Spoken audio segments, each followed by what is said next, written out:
Today, we are going to look at two primary scriptures. We're not going to go any farther than that. It's not going to be supremely exhaustive. We are just going to look at two main scriptures that speaks volumes. At some point, we may look at some others, but these two particular scriptures really embody the totality of what it is that we are going to talk about today.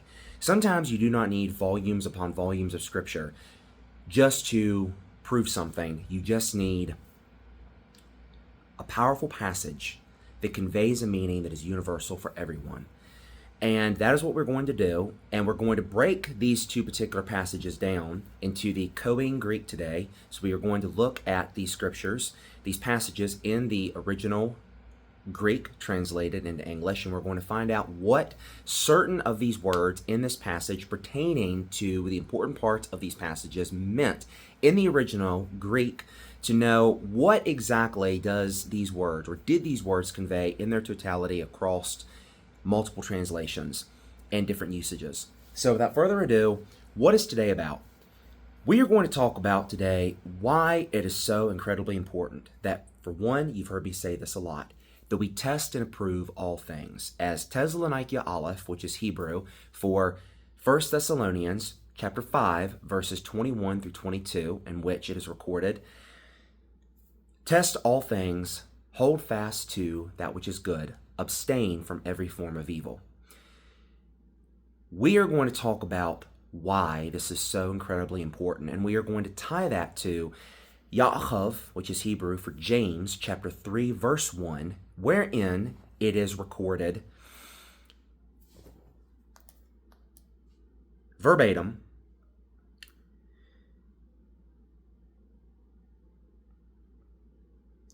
"My brethren, let not many of you become teachers, knowing that we shall receive a stricter judgment." So the body of today, why do we test and approve all things, and why not everyone should seek to become a teacher? And you can say that applies to any area and field of life, and that is also true, but specifically in the realm of faith, which is the most important realm anybody can ever be a teacher in. Beyond anything else, you can be a school teacher, you can be a teacher of law, but to be a spiritual teacher, someone who conveys and teaches and opens up and helps you guide in the truth of Father, His Torah, the Besorah, the message of salvation. If you were a teacher in the spiritual context, it is the greatest, most burdensome job that you can ever be bestowed, and it is a position that very few people should ever seek to attain for themselves. And we are going to discuss why that these two particular scriptures are related to one another, why testing all things goes hand in hand synonymously with being a teacher, and why you cannot have one without the other. And we are going to look at that. What does the scripture mean? Looking at 1 Thessalonians, Thessaloniki Aleph 5, 21, 22. What does it mean to test all things, hold fast what is good, abstain from every form of evil? At first glance, obviously, that seems very self-explanatory. Test all things. The passage does not convey in the singular form to be selective about what is tested, but it encompasses a more general exposition that we are to undertake concerning every facet of everything, most especially in our faith, because the narrative is obviously broaching faith. It is to test everything and to abstain, in light of the testing, every form of evil in which you find. But if we break down the Greek, we're going to look at the Greek word, for instance, for test. The Greek word in which test is translated from in this passage is dokimazo. Dokimazo is the Greek word from which we derive the word in Thessaloniki Aleph, 1 Thessalonians, test all things. To test, to prove, to examine, to approve, etc. The word is dokimazo. Dokimazo. That is the correct pronunciation. According to the lexical information, specifically from Strong's Exhaustive Concordance, as just one particular lexical reference we can look at. Dokimatsu can mean to allow, discern, examine, approve, or try. It comes from the word dokimos. The root word it comes from is dokimos, which itself means to test, either literally or figuratively, by implication, to approve, allow, discern, examine.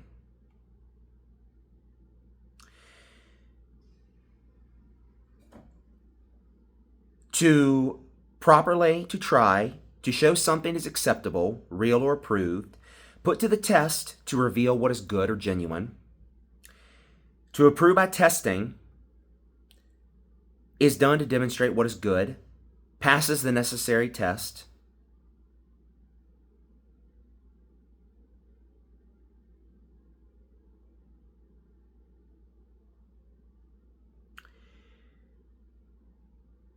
Also, in the two primary origins in which we can use this word, basically to test, or secondary by implication to approve, literally or figuratively. So this word dokimatsu in Greek literally means to approve literally or figuratively, to test, to discern, allow, examine, approve. And just to cover our bases, there's also another Greek word in which we can derive the word test from. And this particular word is pirazzo. Pirazzo. Pirazzo comes from the thought, the translation, to assay, examine, go about, prove, tempt, to test, to endeavor, to scrutinize, to entice, or discipline. Tempt, examine, try. It itself comes from the Greek word pera, which means to test. So regardless of whether we go with the Greek word pirazzo or dokimatsu, both of these Greek words hold a very similar meaning when it comes to the word test. Generally, we are being told to examine. We're being told to try, to discern, to approve. So for anybody who were to say, well, in English, test can mean many different things. But according to the Greek here, in the two Greek words that we can use in which test can be rendered from Greek into English, we are literally being told to scrutinize, to entice, to test, according to the Greek word pirazzo, or according to dokimatsu, again, to test, to approve, to allow, discern, examine, approve. So we are literally being told we are to examine these things. We are to break them down. So in 1 Thessalonians, when it's a test, it is literally telling us to examine, to discern, to prove, to try. And that word, discern, is very, very important. Discern also, as we know, has a cognate meaning, meaning a related meaning to the ruach, the spirit inside of us, how we discern things. So also, to test, we are to discern. So it doesn't just mean that we are to test academically, but we are also, according to the Greek, especially if you go with the word dokimatsu, then we are also being told to discern. So not just to examine, to approve, but also to discern. That's a very important distinction. Another Greek word that is important is the word abstain. In verse 22, when it says, abstain from every form of evil. Evil. Abstain from every form of evil. The Greek word that is being translated here is the word apecho. Apecho. No, I may not be pronouncing all of these exactly right, but apecho. Now, this Greek word apecho is where we get abstain from in the translation of the passage of the scripture. And literally, this word means to deliberately withdraw from, to stay away from, to put distance between oneself and something else, or to intentionally abstain. So when we are being told, in conjunction with testing, so test all things. And again, there is not any kind of there's no predicated predisposition or motion being put on test, but test this. We are flat out being told test all things. Test all things. It doesn't leave anything out. And then the next verse picking up from it says abstain from every form of evil. And that Greek word apecho literally means to deliberately withdraw from, to stay away from, to put distance between oneself and something else. So if we test something, we then have to literally, once we know if it's bad, we have tested and approved it and we know it is bad, we are then to step back. We are to withdraw from it. We are to totally abstain. We are to distance ourselves from that thing. Full abstination. Furthermore, even the Greek word for all, test all things, that word comes from the Greek word panta. So where we get this translation, the English all, from, in the Greek is panta. What that conveys is very important distinction, and it applies theologically in both contexts. It can mean either everything and everyone. The word panta can refer to everything and everyone, and at other times it can refer to all within a specific group. Now, if the Greek word panta here is being translated all, if we're being told, regardless whether we're being told in the sense of test all things, to test everything and everyone, well then quite naturally, that means not just in a faith-based perspective, but that literally means we are to test everything in our entire life, even secular. But if, since in the narrative we are dealing in Thessalonians with faith, specifically, Shaul Paul was talking about the lifestyle of a believer. If we're just talking about the lifestyle of a believer, then according to Panta, where we get all from, if we follow that translationary pathway, then we are being told, even in the sphere of faith, to test all things in the sphere of faith. So not just one thing, not just a particular little piece, but in faith, we are to test all things within that group of faith. And again, that's just going by the assumption if panta is translated to mean a certain group. But it can also easily mean all, as in everything, even secular things, even things that don't have to do with faith, everything in life. Which in the context, and then in verse 22, when it says abstain from every form of evil, most likely the Greek word panta here is definitely referring in proper translation to don't just test something in faith, but test everything. Because if evil does not just come in one form, it comes in every form around us. So contextually speaking, the translation would accurately portray that we are to abstain from everything that is bad, everything that is everything, test all things, so we can abstain from every form of evil, not just one.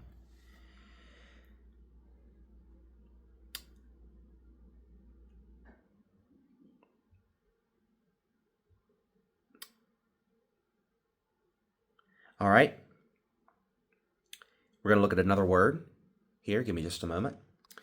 Now, this is very important because the word, when it says test all things,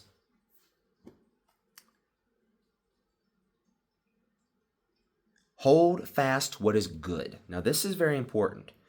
The Greek word in reference here is the word kalon. Kalon in Greek comes from the idea of, it can mean the ideal of beauty, but it can also be translated to meaning especially moral goodness or nobility. That's very important. The Greek word kalon, which again is where we derive in Thessalonica Aleph, 1 Thessalonians, to test all things, hold fast what is good.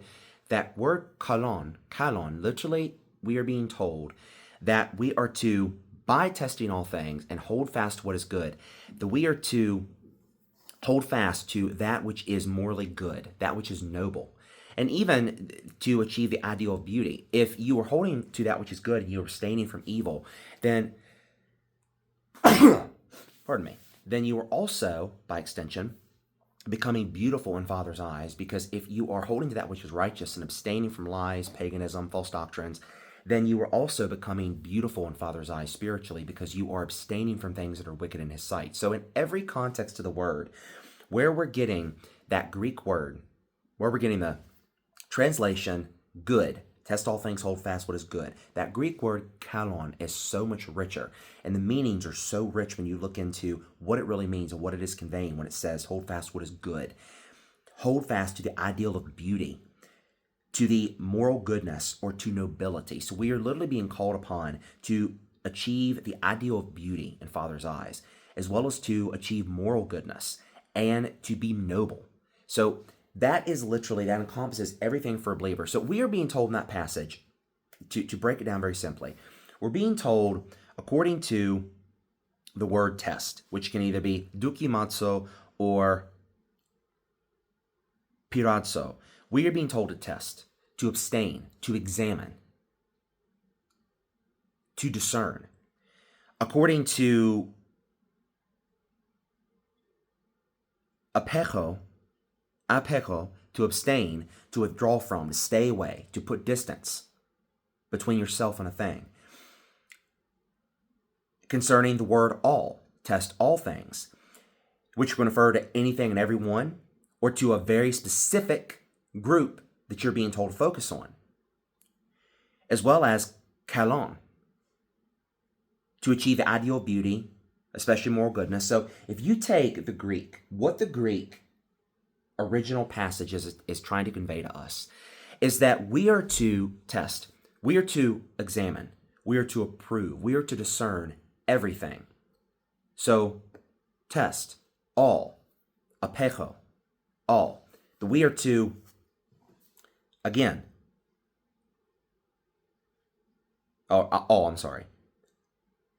penta. We are to look at anything and everything to a specific group, test all things, hold fast what is good. So literally we're being told, according to the word kalon, we're being told to achieve the ideal state of beauty. We're being told to be noble, to achieve the absolute state of moral goodness. And then abstain from every form of evil. Literally, that word abstain, apecho, to withdraw ourselves back from something. That is literally in Greek what that passage is conveying to us. We are to approve, examine, and discern everything. We are to strive to achieve an absolute state of beauty, of nobility, of moral goodness.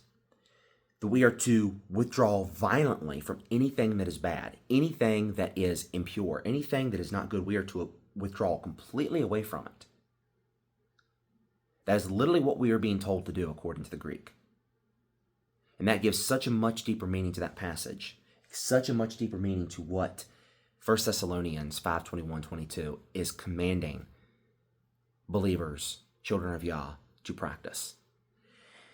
And even the Yaakov, James 3:1, the Greek blends so much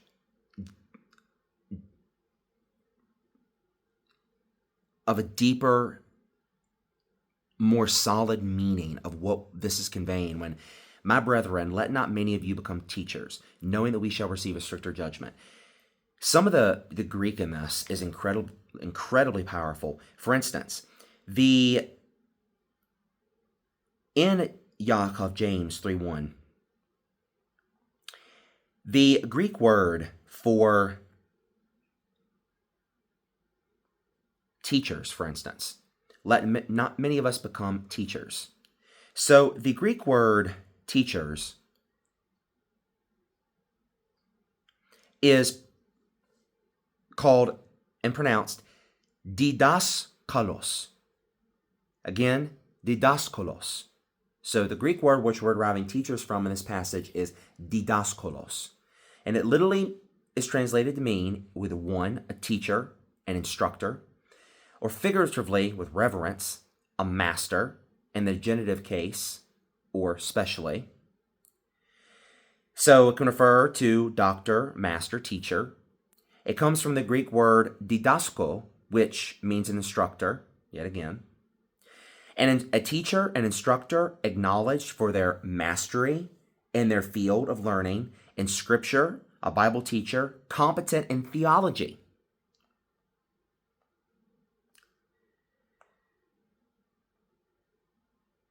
Different ways it's used in the New Testament, in the New Covenant Scriptures. One who teaches concerning the things of Elohim and the duties of man, of one who is fitted to teach or thinks himself so, of the teachers of the Jewish religion, of those who by their great power as teachers drew crowds about them. So this just goes on to show you the context. The origin and scope of the word usually is used to designate one who instructs with authority in matters of faith, morals, and scripture. In first century Judea, it corresponded to the Hebrew rabbi, so it was similar to the Hebrew word rabbi. Yet the New Covenant or New Testament expands the idea beyond rabbinic circles to embrace the unique authority of Yahshua HaMashiach and the Ruach Spirit-gifted role of teachers in the assembly.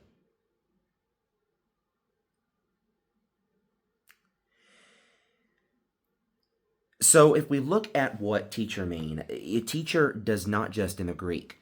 According to this word, didaskalos, it doesn't just mean, just a teacher. It literally refers to anybody, a doctor, master, teacher, an instructor, anybody, most especially in the field of scripture, biblical teachings, theology, someone who is acknowledged for the mastery in that field of a particular learning.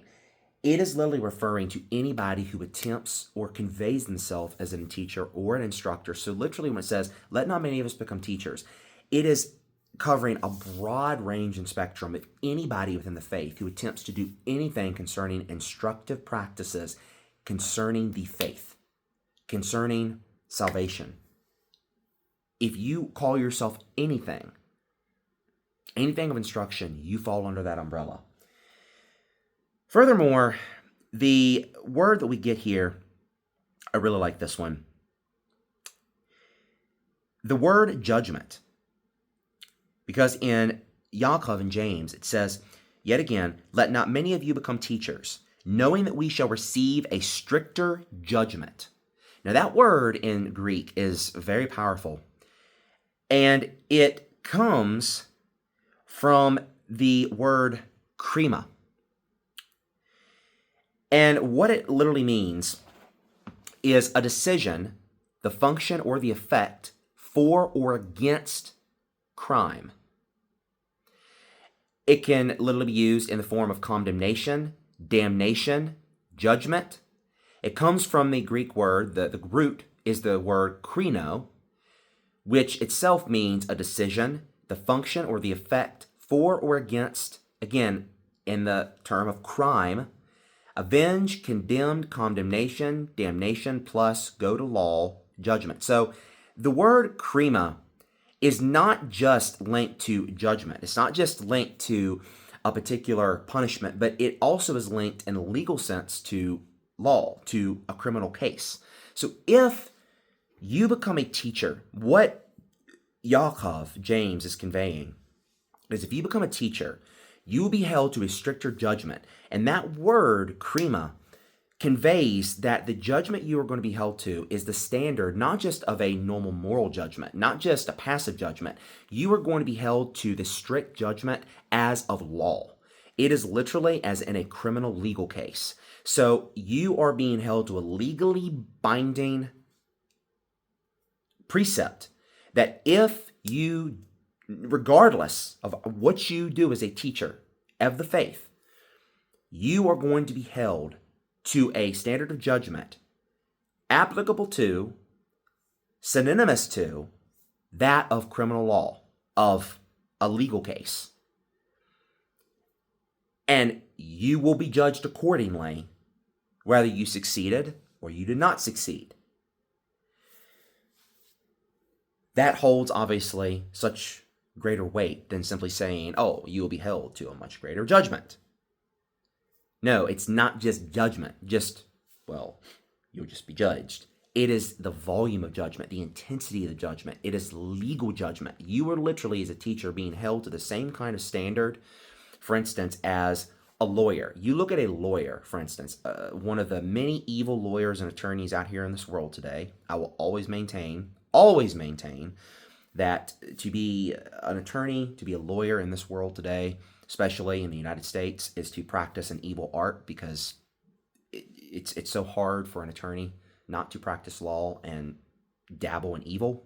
That's a whole nother matter.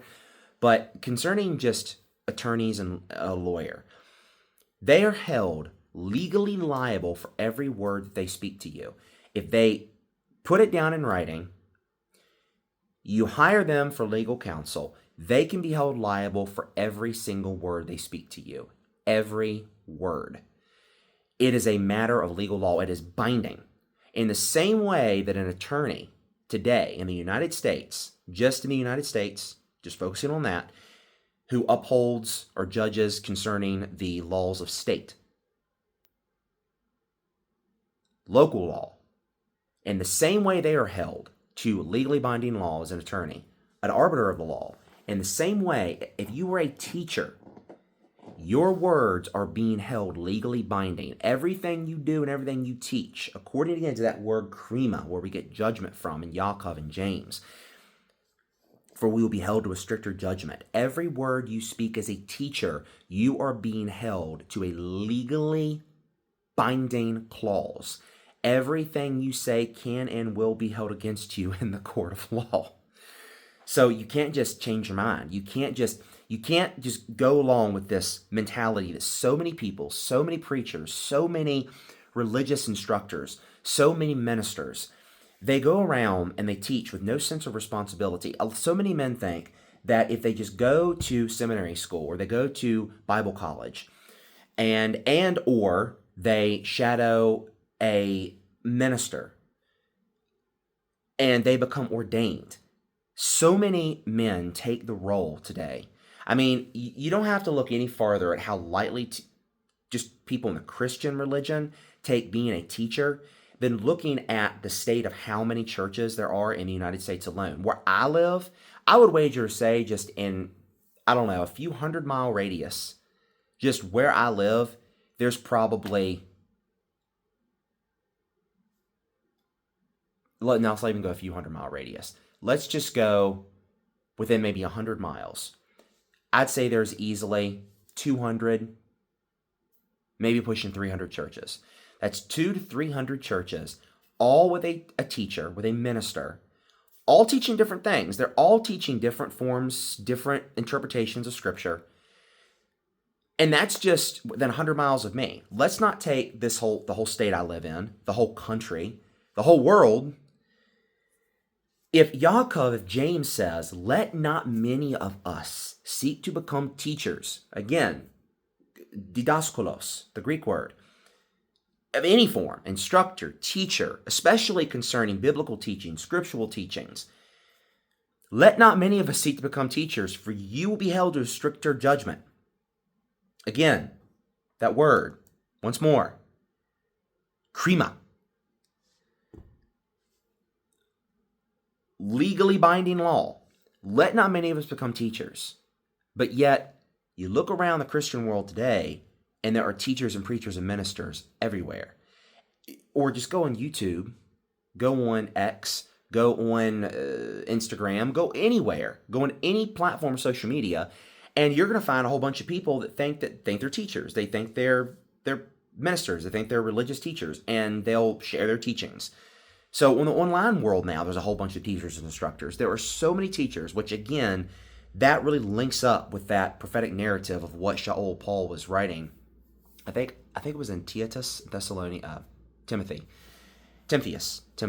where he warned that in latter days that people would heap up teachers for themselves. So that really gives a lot of prophetic weight to that. But do not seek for many of us to become teachers, but yet in a lot of weird ways, there's almost as many teachers now in the world, both in actual assemblies and online, as there are adherents to the faith themselves. That seems incredibly skewed and completely contrary to what you're warned of in this scriptural passage. And again, it makes perfect sense. But so many of these ministers and these preachers, they don't understand the gravity. They do not understand what it means when it says that you will be held to a stricter condemnation. Again, according to the Greek, to the word krima, where we get that word judgment from in this passage in question. We are literally, as a teacher, you are being held accountable, directly equatable to how an attorney is bound legally liable for every word they speak to a client.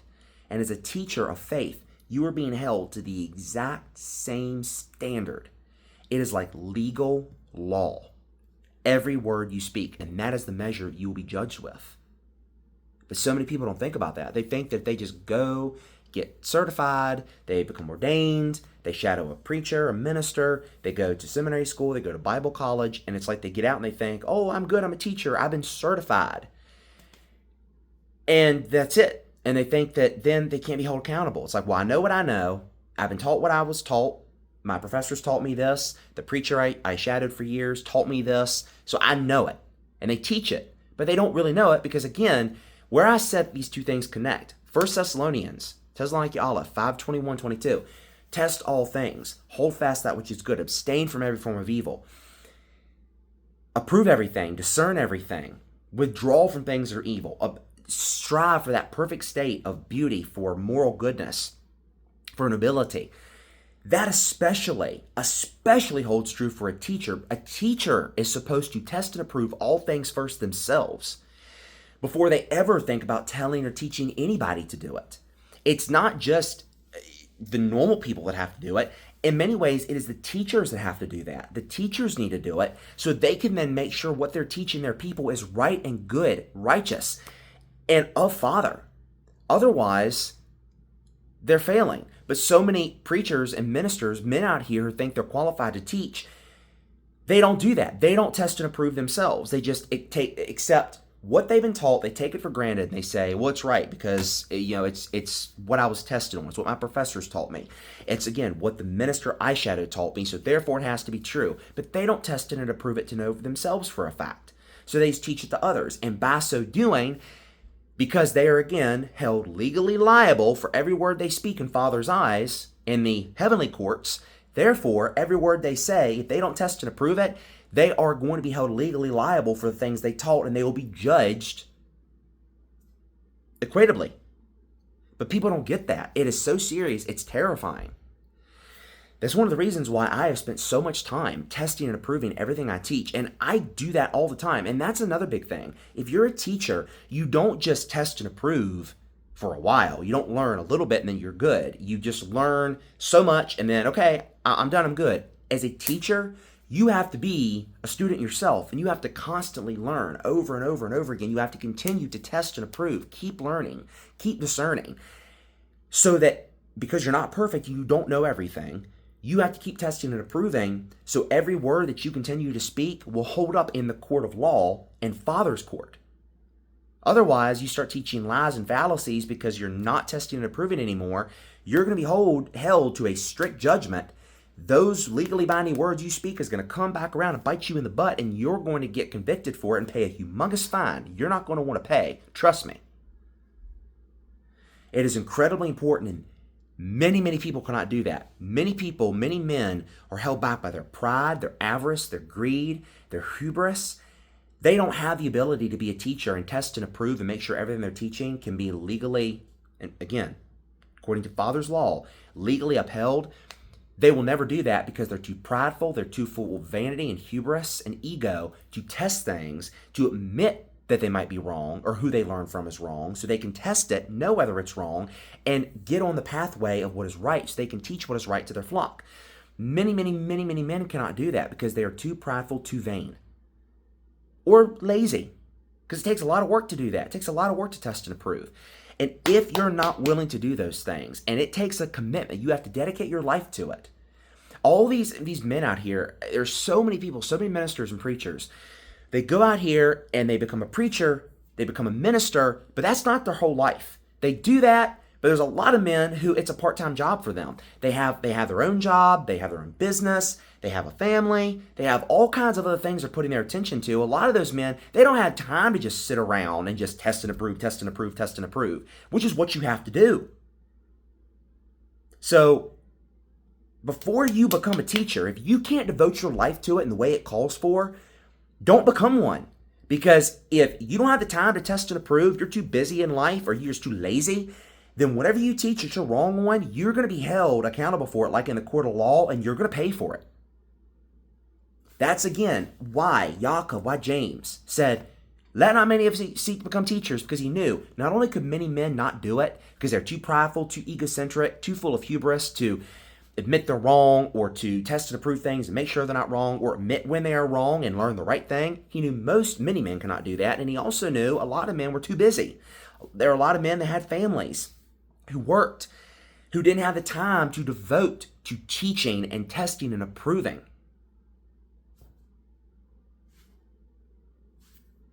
And if you can't, don't become a teacher. Don't open your mouth. Don't sit down in front of a camera and don't open up your mouth. Don't go and get your own assembly, your own church, and don't become a minister or a teacher. Don't do it. For your own sake, don't do it, because you are being held. Every word you're speaking is being written down on a legal document to be used against you, recited back to you, and if you are found wanting, the scales will tip against you and you will be judged. So please, for your own benefit, if you cannot put the proper dedication into it, and if you also cannot humble yourself properly to be a teacher, do not become one, because the cause is not worth it. We must test and approve all things as normal believers, and especially as teachers. And what we've looked in today, the Greek conveys to us perfectly what it means to test and approve all things. And as a teacher, we are to make sure that we can dedicate properly our life and our time to it. Because if not, and we come up wanting in what we're teaching, we will be held accountable. Just like in a court of law. And we will pay the price. And unlike all these corrupt lawyers and attorneys out here in this real world that get away with their corruption and get away with judging the law unfairly, who use it to their own greedy benefit and gain, oppressing the innocent and siding with the wicked, you're not going to escape from Father's legal repercussion. He is the ultimate righteous judge, and he will not acquit the wicked and condemn the righteous. He won't do that. So keep this in mind, because it is very extremely important.